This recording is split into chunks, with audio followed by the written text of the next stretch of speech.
Now, when Caravaggio came to Rome, he had an immense influence, particularly in the years after he left Rome. And one of his main followers was a man called Bartolomeo Manfredi, who's the painter you see here. Bartolomeo Manfredi very much specialised in stories of card sharps and fortune tellers based on Caravaggio, but he also took his cue from Caravaggio's most important religious works, such as his Mocking of Christ, which influenced Orazio Gentileschi in the next painting. But what's interesting about this subject is the layers of understanding that appear in it.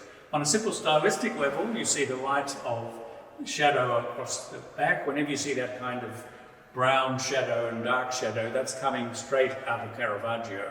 And indeed, these figures, particularly the one on the right, is very like the Orazio Gentileschi figure. So these derive from Caravaggio's pictures of the suffering of Christ. But this is not Christ, this is Saint Bartholomew. Now, Saint Bartholomew is an apostle. He appears in the Bible, but he has almost no role.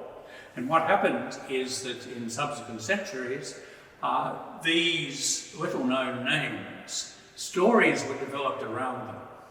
And in the case of Saint Bartholomew, there's a whole range of conflicting stories. And these stories were gathered together in the 13th century AD in a book called The Golden Legend of Jacobus da Voragine, who was a bishop in Genoa. And what he did was he compiled all these stories of the saints. And these became the source book, if you like, for the lives of the saints that artists drew upon. And in this case, Manfredi is drawing upon the Golden Legend's account of Saint Bartholomew, where he was basically martyred 3 times, but this is the crucial one, where in fact he is flayed alive. And what you see here is this executioner holding a knife, and you see he's peeled away the skin of Saint Bartholomew. Saint Bartholomew, in the best tradition, is looking up, asking for divine assistance. He's not showing obvious pain and anguish, but what's quite interesting about this, if you look at it, it's like a beautiful passage of abstract painting, but it doesn't really show the horror of actual flaying. And this is distinctive to Manfredi, because Caravaggio and painters like Ribera both played up the gruesome horror for reasons of making one engage with the suffering of Christ or the saint.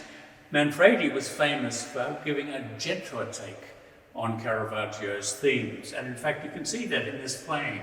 It is almost too beautiful to be horrible, even though we know that the actual action taking place is most unpleasant.